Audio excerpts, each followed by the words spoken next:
Okay, so welcome back to another presentation. We're going to look at water harvesting today. The presentation itself is available Creative Commons, non-commercial, share alike.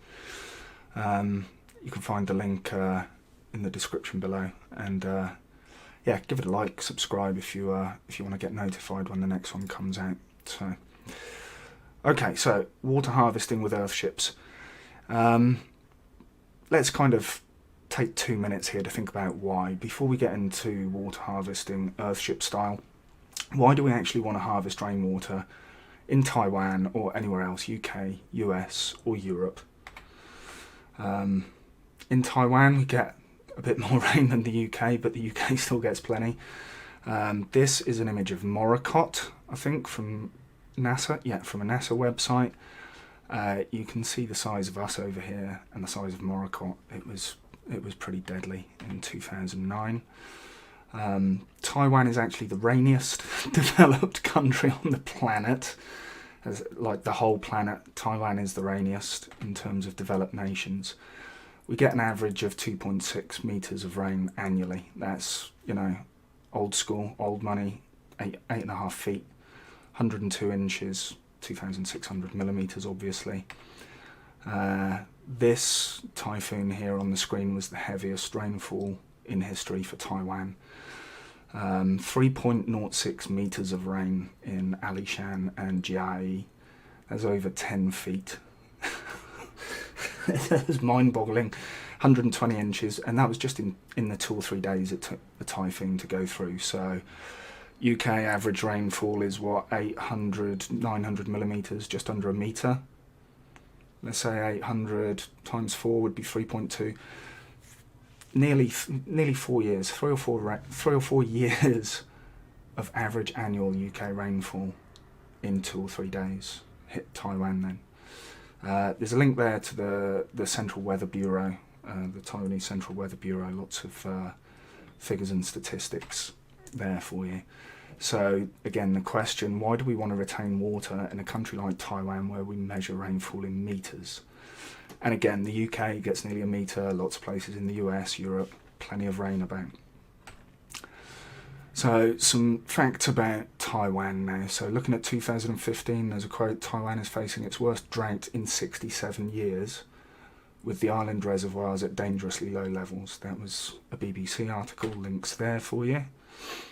And we get another threat of a water shortage or whatever every single year, it seems like. Sherman Reservoir at the moment, not at the moment, 2015 that was at 25% capacity. 1st of June 2008 there was an announcement that they're basically going to build the dam wall higher down in Tainan, I think it is. Increasing capacity by 2031 to 1.9 billion tonnes. Another link there about Ushantou Reservoir, June 2018, water shortage looming in Taiwan. So we get lots of it, lots of rain, but constant threats of water shortages, and this is one of the reasons here. So we've got a silt now accounting for 1/3 of the capacity at 6 of Taiwan's 18 main reservoirs. So looking at this bar here, this column here, so you've got about 1/3 of 6 of the 18 reservoirs in Taiwan at the moment in 2018 are full of silt. Others at varying levels of capacity, but the figures are a bit striking that enough silt accumulates in Taiwan's reservoirs every year to fill one Baihe reservoir, which is in Tainan, and every 10 years to fill a Sherman reservoir, which is in Taoyuan, up towards Taipei. So the capacity of reservoirs for storing water will be down to half of their designed capacity by 2030 in the worst case scenario. So that's a reservoir, all of our reservoirs in Taiwan, and they're half full of silt by 2030 in the worst case scenario, which is obviously not good when we need more and more water, right? You can have a look at cw.com.tw, it's the Commonwealth Taiwan website. We've got some monthly mean, I think, rain and temperature statistics here. Yeah, precipitation totals in millimeters. So you can see that we get not a lot of rainfall in October, November, December, January. In the south, even worse. If you look at the charts on Wikipedia for that, taking their figures from the Central Weather Bureau, 9 months was it? 90% of the rainfall's in the rainy season from May to October down south, so they get even less rainfall in the winter months. You hear about water rationing, you know, cropping up as a thing that's going to become more of an issue in Taiwan as we go along. So we need to store more water, that's pretty obvious. So what do we do with our water when we do get rain? So that's where it goes. Those two red arrows, in general, we get it down the drain as quickly as possible and then into the river over here. Hello Cooper, that's Cooper hunting frogs or whatever. And as soon as it's in the river, it's off out to the ocean. It's goodbye rainfall. So we can't easily use it once it's down the drain. It's essentially down the river. As far as we're concerned, it's gone, right?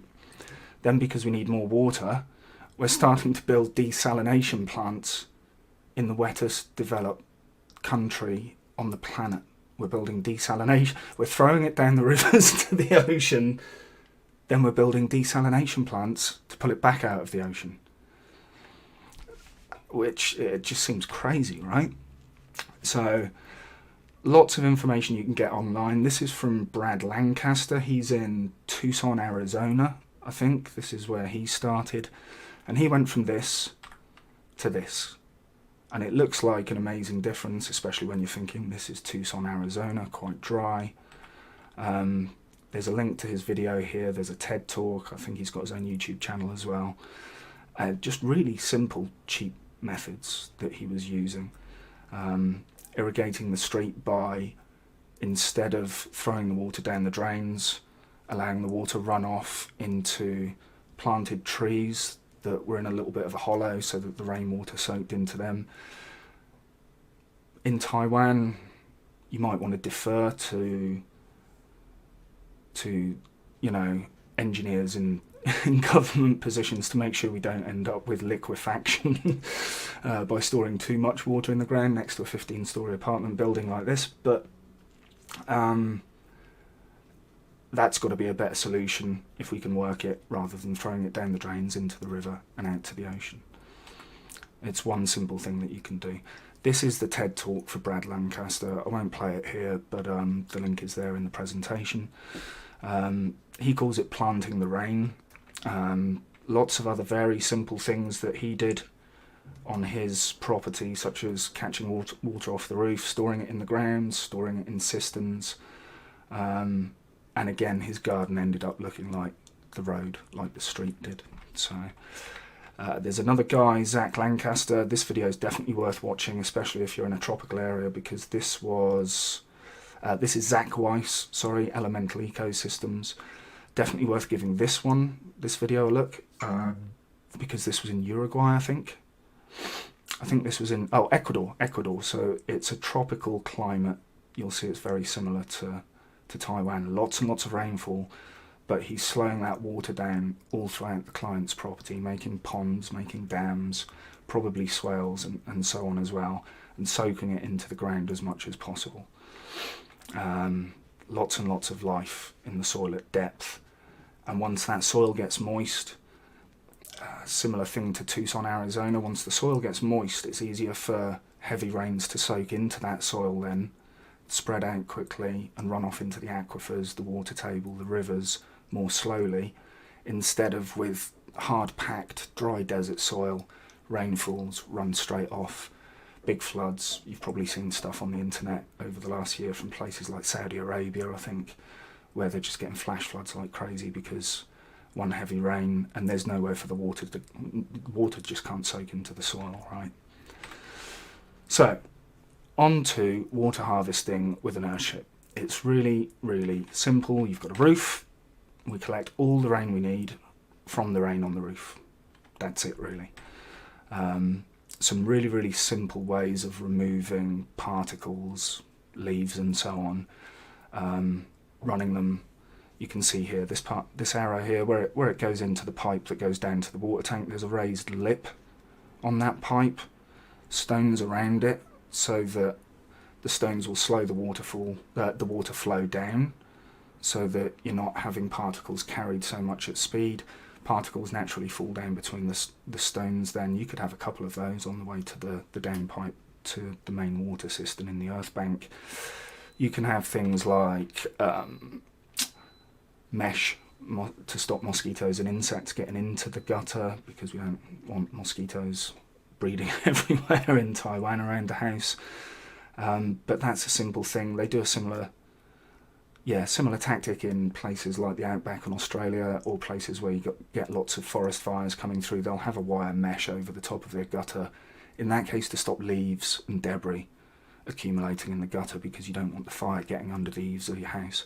In our case, we could use mesh to keep insects and leaves and stuff that will blow around from bamboo and trees as well out.